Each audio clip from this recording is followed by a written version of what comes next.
Gotta let the stream breathe just for a second here. Make sure that everything is nice and stable all across the YouTube platform.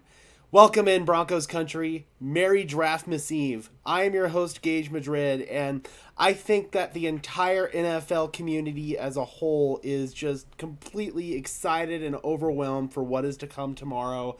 We're finally going to get some clarity and some finality here in Denver. Will we draft a quarterback? Will we trade up? Will we trade down? It's mock draft season. It's been mock draft season for the past several months. I try to refrain from a lot of the speculative mock drafts early on in the season. I keep my mock drafts to just one and only, and it's the night before the NFL draft. I put this mock draft together earlier today in the PFF mock draft simulator. I adjusted it a little bit for realism, so it's going to be a little bit more realistic than some of the other mock drafts out there that I've seen, or at least I hope that it can be as realistic as possible. Remember, you have a computer that's picking for the other 31 teams. I did utilize the same trades that I did in my own mock draft, my first round mock draft that I released on my Twitter page. So if you guys haven't seen that, then you guys should go check that out. That does give some indication as to where we're going to go in the first round, and the thumbnail also probably gives some indication about where we're going to go here. The question is, where are we going to land Bo Nix? Are we going to trade down for him, or are we going to stay pat at 12?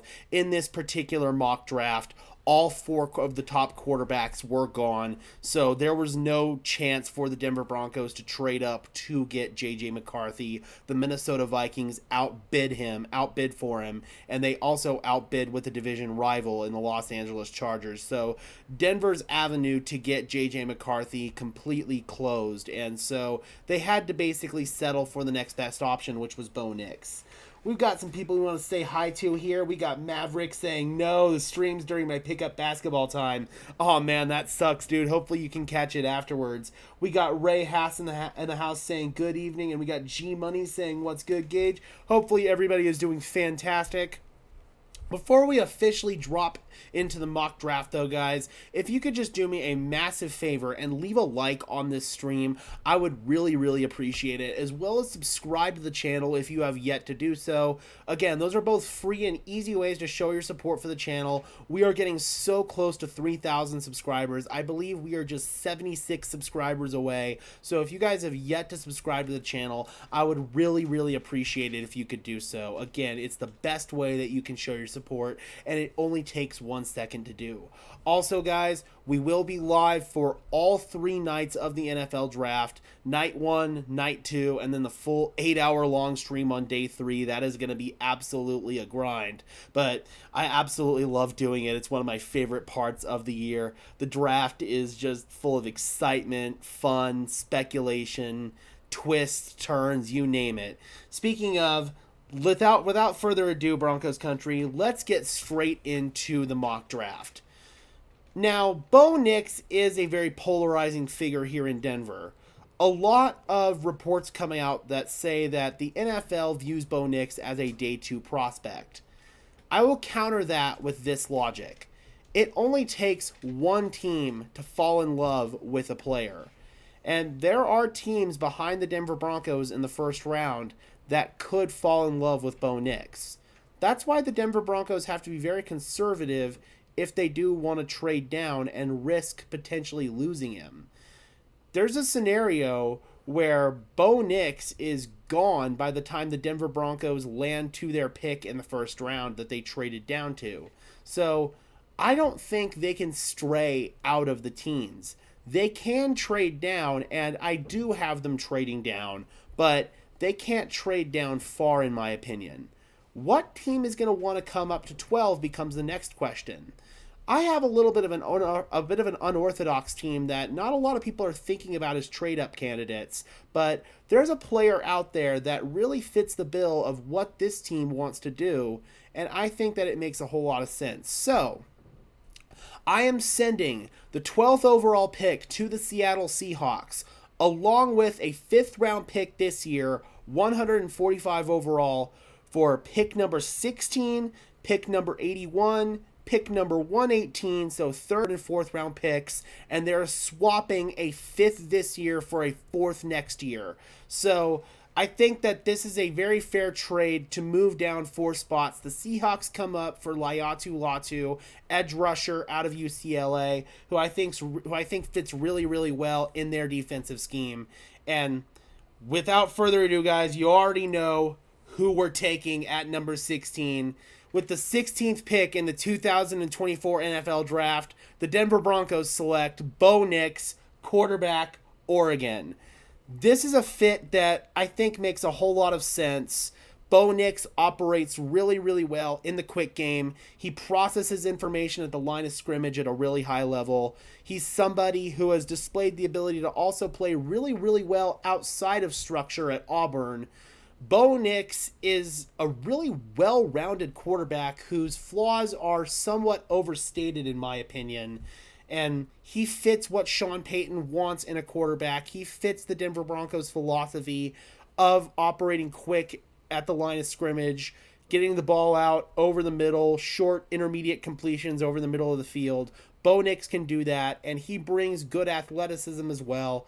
It makes sense, man. The Denver Broncos finally can get that shot at their franchise quarterback in the first round, something that they haven't done since 2016 when they took Paxton Lynch. And let's just be honest, that wasn't a real honest attempt to get a franchise quarterback. We all know Paxton Lynch was never in the game mentally. So Bo Nix is the guy for the Denver Broncos with the 16th overall pick in a trade down scenario. And Sean Payton gets his guy. The Zach Wilson trade does not affect the Denver Broncos wanting to be aggressive to come up or to go down in this scenario and get their guy, but they're still getting their guy in the first round. It's a move that I feel like collectively Broncos country should get behind. There will be some people who want the Denver Broncos to take, say, a tackle or an edge rusher here, but Bo Nix is somebody you cannot risk losing to a team like the Los Angeles Rams with the 15th or with the 19th overall pick, because Les Snead, the Rams general manager, played with Bo Nix's dad in college in football. And there's a scenario where the Rams are going to be like, okay, Matthew Stafford's getting up there in age. Let's take Bo Nix, groom him behind Stafford for a year or two. When Stafford ultimately decides to walk away or the Rams decide to part ways with him, they'll have Bo Nix waiting in the wings. The Denver Broncos in this scenario would prevent that from happening. G-Money says, I know I'm in the minority, but I'm really starting to like the new uniforms. They're really growing on me. I enjoy the new uniforms. I really do. We got Mark, Steelers Nation Australia, in the house saying, good day, Gage. How you doing, Mark? Hopefully you are doing well, my friend. So there we go. The Denver Broncos land, hopefully, their future franchise quarterback in the first round. Now, in the third round at pick 76, the Broncos are going to acquire somebody for Bo Nix to throw to.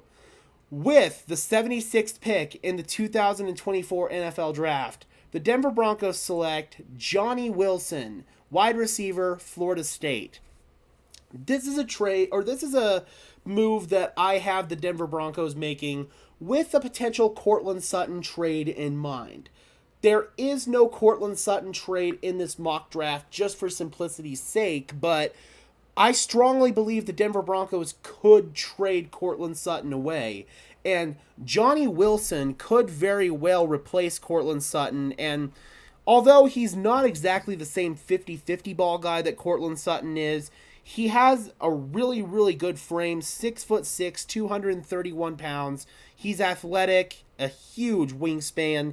He's really, really handsy. He can fight through the catch really, really well. It's just jumping up to get the football is a question a little bit for Johnny Wilson in 50-50 ball situations. But that's something that I think could be coached into him really, really well. Sean Payton has a history of developing wide receivers of this mold. Johnny Wilson is the best wide receiver on the board for the Denver Broncos as well at this point. So that is who I'm going with in a potential scenario to replace Courtland Sutton. But again, just for simplicity's sake, I did not have a Courtland Sutton trade in this mock draft. But I also wouldn't be surprised at all if one happened maybe on day 3 of the draft, if some teams out there haven't adequately filled their need at wide receiver, then somebody could call the Denver Broncos, maybe the Buffalo Bills, Pittsburgh Steelers, hint, hint. And maybe then a trade for Cortland Sutton could happen, and Johnny Wilson would be able to step in, fill that void, and the Denver Broncos would have a really, really interesting wide receiver room. Tim Patrick, Marvin Mims, Josh Reynolds, Johnny Wilson, Jalen Virgil, Brandon Johnson, Little Jordan Humphrey. That's a really interesting room that I think the Denver Broncos could rock with for the 2024 season, giving all kinds of versatile weapons for Bo Nix to throw to. So I really think that this is a really interesting fit. And Johnny Wilson is somebody who I've seen go anywhere from the end of the first round to the 4th round. I think the 3rd round is kind of a safe compromise and a good spot to select Johnny Wilson. Gotta get some Mountain Dew, excuse me. So moving into the next pick here, and the Denver Broncos do have a need at edge rusher. They do need somebody who can step up and be a true alpha pass rusher. I entertained a scenario where if the Denver Broncos were able to pick up a 2nd round pick in the trade down scenario to get Bo Nix, which they didn't in this particular mock draft, but if they were to, they could trade for Trey Hendrickson. If they're unable to do that, then I have the Denver Broncos actually selecting 2 edge rushers in this mock draft. The first one, 3rd overall, pick 86, after we traded down from the 81st overall pick that we acquired in the Seattle Seahawks trade to get Bo Nix. So the Denver Broncos sends in exchange for the 86th overall pick, 127th overall pick, and a 5th round pick in 2025 6th round pick into a 5th round pick. And with the 86th overall pick in the 2024 NFL draft, the Denver Broncos select Jalix Hunt, I hope I'm pronouncing that correctly, edge rusher out of Houston Christian University. Small school player who has extremely, extremely high upside. He could be a really good speed rusher at the NFL level. The question is, can he be a run defender at the NFL level? Can he get down low? But he's got really, really good swim moves and spin moves and really good athleticism. He's got a nice dip. And I think that Hunt could be somebody that the Denver Broncos view as a ball of clay. Nick Bonitto is going to be approaching a contract year coming up soon. So if there's a scenario where they don't view Nick Bonitto as part of their long-term plans, Hunt could step in and fill that role. So this is kind of a long-term visionary plan for the Denver Broncos. The other edge rusher that I'm going to have them take a little bit later on is somebody that could maybe step in a little bit more right away. Hunt is more of a developmental project, but he is projected to go around this point in the NFL draft, was the top edge rusher that was available on the board. So this is a move that I felt like made just a lot of sense for the Broncos, taking some darts essentially and seeing if they could hit in the edge rush room and get a guy to step up as a Batman amongst Robins. Because if you look at the Broncos' current edge rush room, Baron Browning, Jonathan Cooper, Nick Bonitto, those are all second-tier edge rushers. The Broncos may want to try to bring in a few more second-tier edge rushers just to see if one of those guys could step up as a top-tier edge rusher. That is why I have the Denver Broncos going with Jalix Hunt here. Again, I hope I'm pronouncing that correctly. The edge rusher out of Houston Christian University. Small school guy, rising up the ranks and becoming a really, really premium pick for the Denver Broncos.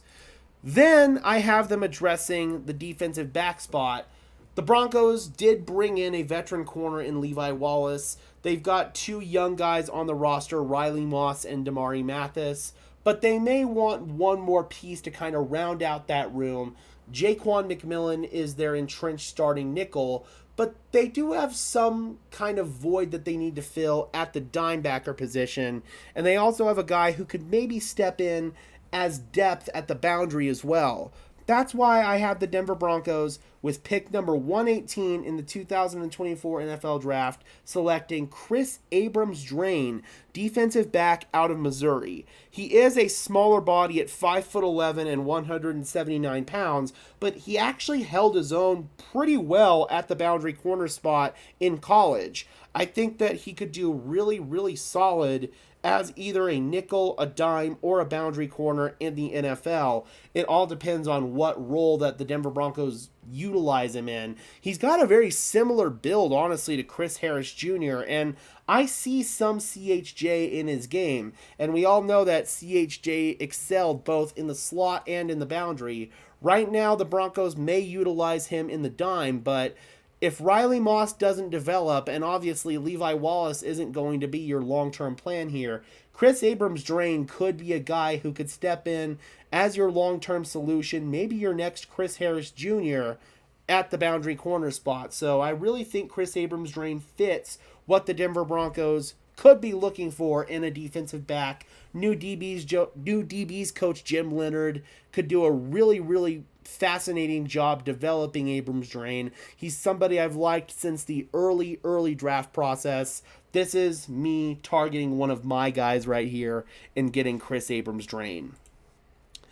The Broncos have heavily hinted that they want to address the tight end position in the 2024 NFL Draft, and that's pretty clear and obvious because Greg Dulcich, hampered by injuries, you can't trust him to be a starter at this point anymore. And then Adam Troutman, oh man, very, very frustrating player to watch at times last year, but he did obviously end up starting for the majority of the year at the tight end spot. Lucas Kroll is an interesting piece to have in that room, but I don't think that he's going to develop into a starter. He doesn't really scream blocking tight end, nor does this player that I have the Denver Broncos selecting, but his athleticism is really, really good. His size, his wingspan. So with the with the 121st pick in the 2024 NFL Draft, the Denver Broncos select Theo Johnson, tight end, Penn State. Now, I know Ben Sinnott was a guy that's been on top of a lot of Denver Broncos draft boards or mock draft boards, but in this scenario, he was off the board. The Denver Broncos had to settle for the next best thing, and Theo Johnson is a really, really good player. 6'6", 259 pounds, 33-inch arms, 10.25-inch hands. Really, really good wingspan, 4'5", 40, without a doubt athletic, has some issues as a blocker. There's no doubt about that, and that's a complaint that's very similar with Greg Dulcich, but getting another athletic tight end in the building that's almost of a similar mold as Greg Dulcich could make some sense for the Denver Broncos, especially if Dulcich struggles with injuries again. They're not going to be SOL and not have this style of player on the roster. So Theo Johnson could step in and become tight end one for the Denver Broncos, and in two tight end sets you'd have Adam Troutman there to be your blocking guy on the edge of the wing. So in this scenario, maybe Greg Dulcich could be expendable. The Broncos have heavily hinted that they want to address the tight end position, and for me, Theo Johnson makes a ton of sense here. We added a edge rusher earlier who was a speedy developmental edge rusher. Now, with pick number 127, we're going to add an edge rusher that is a little bit more of a power player and a guy who could step in and be more of an impact player on day one. And he's a guy that if you live in the state of Colorado, you should be familiar with him. With the 127th pick in the 2024 NFL Draft, the Denver Broncos select Mo Camara, edge rusher out of Colorado State. I know that a lot of Broncos mock drafts have Mo Camara on their boards, and it's for good reason. Mo Camara is a really, really good player. He's a cerebral player. If you look at Mo Camara's interviews, he's committed to studying the game, watching tape, looking at intricacies of how he can get better as a player each and every single day. This guy is a football junkie, Broncos country. He has really, really good power. He's got good chop moves with his hands. I love Mo Camara, and he could step in and provide more of an impact on day one than, say, a guy like Jalix Hunt. But Mo Camara is also a guy that is a local favorite here. You're adding another dart onto the board for the edge rush room, trying to get another one of those guys who could step up as a Batman amongst Robins. And if there's a guy who's dedicated to the game and really could do that, it is Mo Camara. So 127 overall, the Denver Broncos would be very, very lucky to get Mo Camara. Just like they would be very, very lucky to get this player at number 136 overall, Tanner Bortolini, center out of Wisconsin. Do the Denver Broncos have a direct need at center with Alex Forsythe, Luke Wattenberg, and potentially Calvin Throckmorton competing there? No, not necessarily. But Tanner Bortolini could step in and be your day one starter at center, and he could anchor your offensive line for the next decade. This dude is a nasty, nasty player. He plays with toughness, grit, physicality. He could slide in at guard if we needed to, but at this point in time, man, the Denver Broncos with Tanner Bortolini, oh my God, dude, if they got him in the 5th round, that would be just an absolute steal. He's a guy who does have really, really good power. His core strength is something that is a big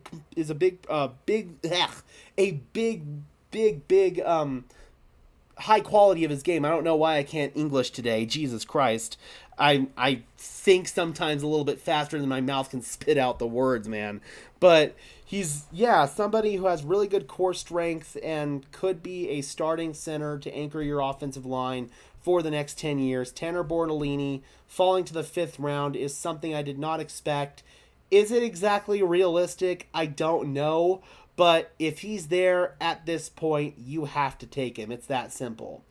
The Broncos have also hinted that they want to address the running back position in the 2024 NFL Draft. And I think there's a guy that has flown under the radar a little bit on some draft boards, but in the 5th round, this guy could potentially become your starting running back in the next couple of years. With the 147th pick in the 2024 NFL Draft, the Denver Broncos select Isaac Guerendo, running back out of Louisville. 6 foot, 221 pounds. He's a physical, nasty runner. He runs with toughness, drops his pads, and is able to just bury guys. Just put offensive linemen on the ground, man. He's good in pass protection as well. He could run on power runs, trap runs. He'd fit this Broncos power running scheme really, really well. But he also is really, really good in outside zone. Isaac Guerendo is one of those true do-it-all running backs. He doesn't have the exact explosiveness to cut multiple times on one run. He's kind of a one-cut downhill runner, but he's going to drag like 5 or 6 bodies with him when he runs. Does that sound familiar? Yeah, it sounds like Javonte Williams to me. So if the Broncos find essentially diet Javonte Williams and Isaac Guerendo, then in the event that Pookie continues to struggle coming back from his injury, this could be a really fun pick for the Denver Broncos. So Isaac Guerendo, running back out of Louisville, pick 147 overall.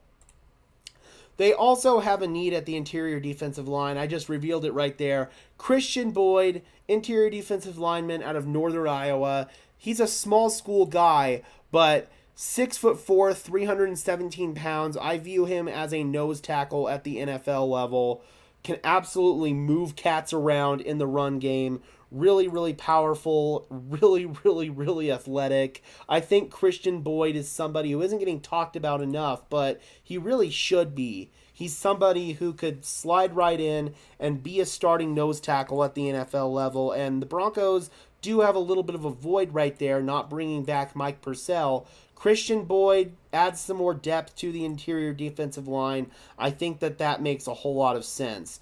And then finally, at pick 256, to round things out, I have the Denver Broncos taking an interior offensive lineman, guard/center, CJ Hansen, basically just throwing another dart onto that board. He's got a 6th round draft grade according to Lance Zierlein. He weighs in 6'5", 300 pounds, is able to bring some versatility, was a captain for 3 years at Holy Cross. So again, man, just another one of those heady football players that Sean Payton could view as an A thinker, if you will. And he adds some depth and adds some versatility to the Broncos' interior offensive line. That's how we finish it out, Broncos country.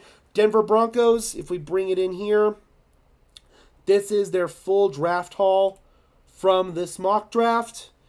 Bo Nix, number 16, traded down here. You can see the terms of the trade. Johnny Wilson, 76. Jalex Hunt, 86. Then we obviously traded down again to get that 86. Chris Abrams-Drain here at number 118. Theo Johnson, 121. Mo Camara, 127. Tanner Bortolini, 136. Isaac Guerendo at 147. Christian Boyd at 207. And then CJ Hansen at 256. Let me know what you guys think of this mock draft in the comment section down below. I would love to hear your thoughts. Would you guys change anything? Is there another position that you would target in one of these picks? Would you not take a quarterback in the first round? Let me know. Who would get cut between Samaje, Jaleel, and Pookie? I assume we don't run 4 running backs. That's the interesting question. You could save $3.5 million by moving on from Samaje Perine, so that's probably the obvious answer right there. But I could also see a scenario where if Javonte Williams continues to struggle in training camp this year, maybe he's the guy that they move on from. Again, Isaac Guerendo fits a very similar mold as a player that Javonte Williams does. I'm not saying that's going to happen, but it could. Also says, really liking the graphics. Thank you very much. I appreciate it. I was testing those out for tomorrow night. All right, Broncos country. Thank you so much for tuning in. I really appreciate it. Before we dip out of here, please be sure to leave a like on the stream as well as subscribe to the channel. I would really appreciate it. We are getting closer and closer to 3,000 subs. I'm hoping that we can hit that by the end of the draft. So if you have yet to subscribe to the channel, please do so. It only takes a second and it helps you never miss a video. All right, guys, and until next time, I am your host, Gage Madrid.